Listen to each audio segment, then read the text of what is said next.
Magandang hapon sa inyong lahat mga ka-farmers, mga ka-viewers from Luzon, Visayas at Mindanao, pati sa abroad at ibang bansa. So sa lahat ng mga subscriber ko, share ko lang sa inyo ang ating pagdidilig ng tubig na pinapadaan na po sa gitna ng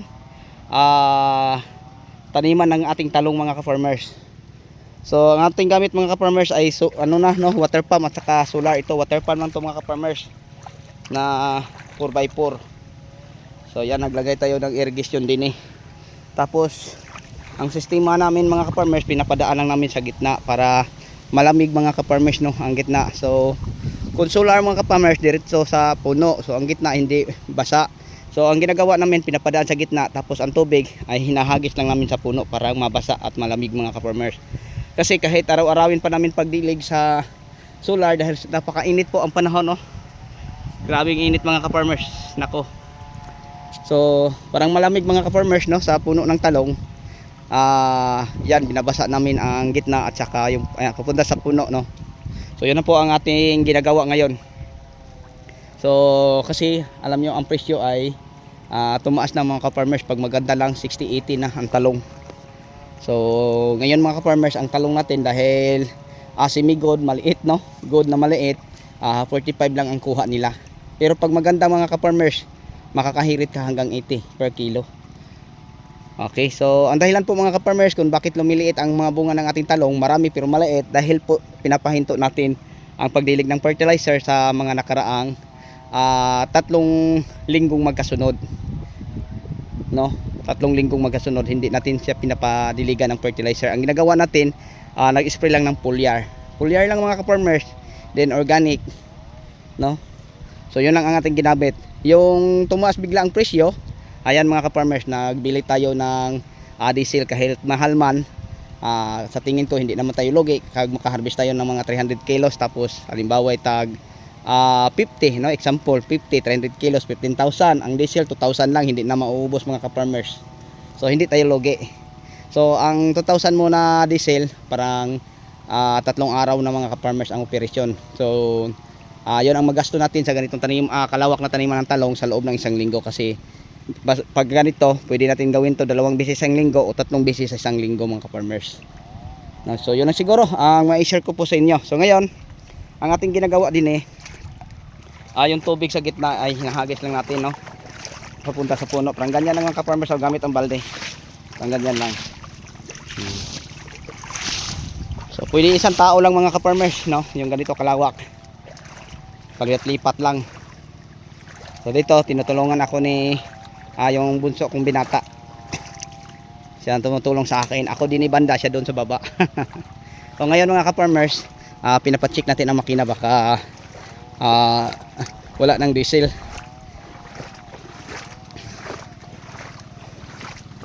So yun parang malambot na ang gitna naputik na mga ka-farmers. Naputik na.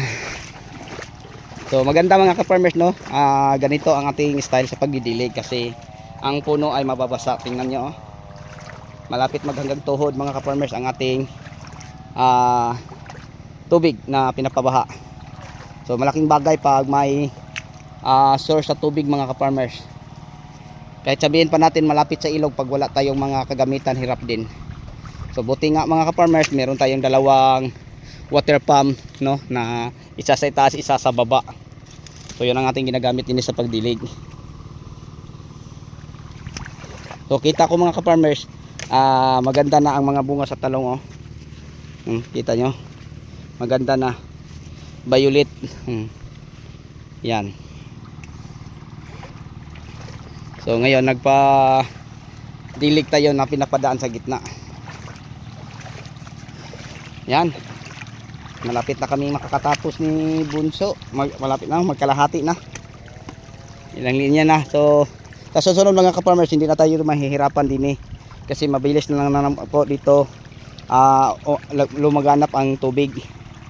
So ngayon dahil sobrang tuyo, yan, parang mahirap ang tubig dumadaloy, mahirap. Yan basa na, putik na din So malambing na po sa ilalim ng ating taniman ng talong. Yan, parang binabaha. So tag-araw mga ka-farmers, pero napakaputik niya ang ating taniman. Kasi may tubig na tayong sapat pang dilig. So ngayon pa nagpipitas ang ating mga tao, no, sa kamatis sa pang 30 na harvest.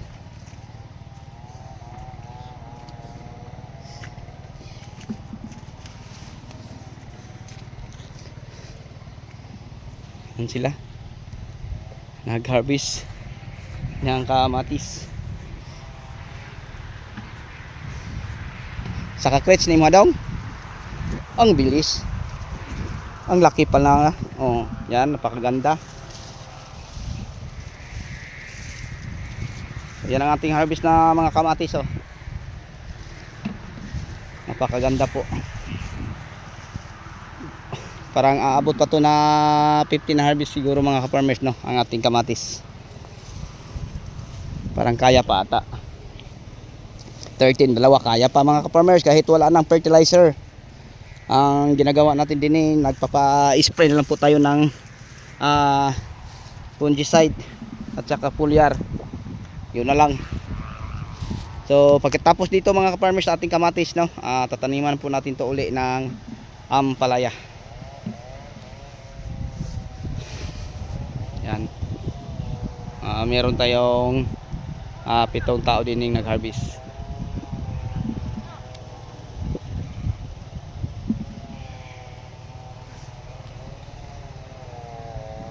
So ang talong natin, napakadami na itong bunga. Nakakatuwa ng tingnan mga ka-farmers. Oh. Yung mga nangingitim sa ilalim ay bunga din ng ating talong.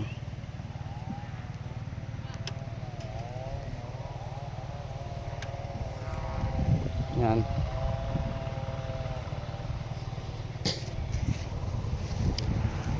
So balik tayo mga ka-farmers sa ating talong.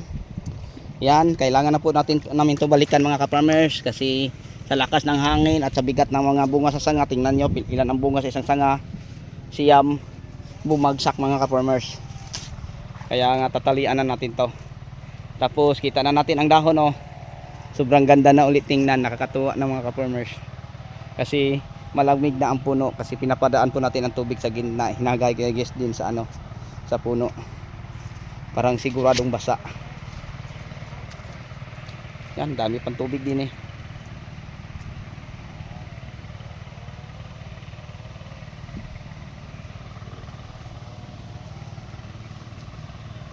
Ayan po. Basang basa pa. May tubig, parang binabaha mga ka-farmers. No? Ang ating taniman parang binabaha. Sa tubig galing sa ilog, pinapadaan sa water pump. So kahit mahal man ang diesel, di bali mga ka-farmers kasi mahal na ang talong. Kanya ang inyong kaibigang farmers, ayan, masayang masaya.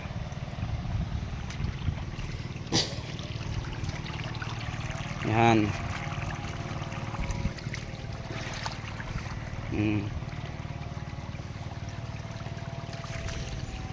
So, pwede na si Bunso na din maglipat sa tubig.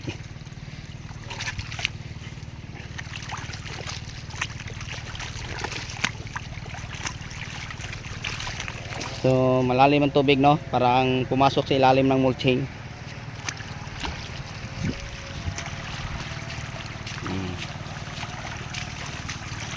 Abot na ito, may ito bilan mo ubos sa babaw.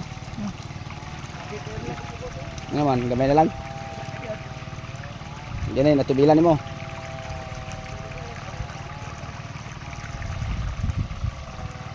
Ayan lang po. Diara na lang kay kabiara na, diara na palaw ma. Kay pagian na po nako. Ha? Iya imong gikuha supply nya magkuan pa. Ikabya pa na ay ko supply. Diara na. Pagian na ko na ning kusog. Okay, so bago tayo magtapos mga ka-farmers, no, sa pagbahagi po, no, sa ating pamamaraan sa pagdidilig. So yung ganito mga ka-farmers, makakatulong din ito para malaki ang banga uli at maganda. So papasok to mga ka-farmers, pag lumalim ang tubig, papasok to sa ilalim ng mulching, tapos hinahagis pa natin malapit sa puno. Yan, maganda ang kalalabasan. So yung mga bunga na to na may gasgas, mawawala na to sa susunod. Ito mga ka-farmers, oh, ang ating pag-asa na gumanda sa susunod. Yan, nag-cluster o 4. Hindi na to mapalaki ng maayos. Sisimi na lang to mga ka-farmers. So yan ang aming ginagawa. Pinahagis na lang ang tubig malapit sa puno. Pinapadaan sa gitna tapos hinahagis. So yun lang po mga ka-farmers.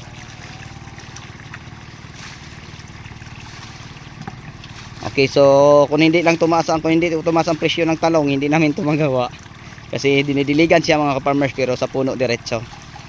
Tapos 1.5 hour lang tapos na. Pero pag ganito, abot siguro ng 4 na oras kasi unang basa.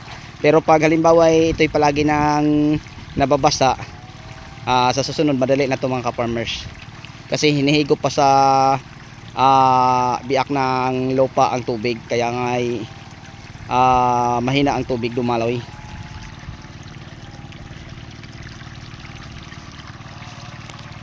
So ngayon ililipat ko na ang tubig mga ka-farmers sa kabila kasi inano na ni Bunso, hinahagis na. So dito na naman parang malamig.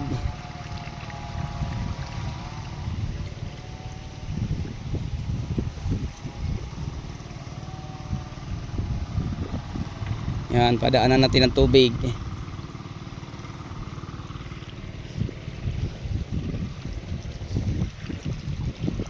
So babay na po sa inyong lahat mga ka-farmers. God bless. So abangan nyo lang ang mga iba pang gagawin natin, lalo na sa ating farm to, kasi lahat na gagawin natin doon, pangako ko sa inyo na gagawan ko ng video para sa mga baguhan makakatulong ako. At saka naman sa mahilig sa ganitong usapin about farming, kung paano ang diskarte ko o pamamaraan sa pag-aalaga ng mga halaman. So baybayan nyo lang, ipapakita ko sa inyo ang lahat na gagawin ko doon. So yun lang siguro mga ka-farmers, mga ka-viewers. Maraming salamat po sa inyo. Bye bye and God bless. Happy watching. See you next vlog.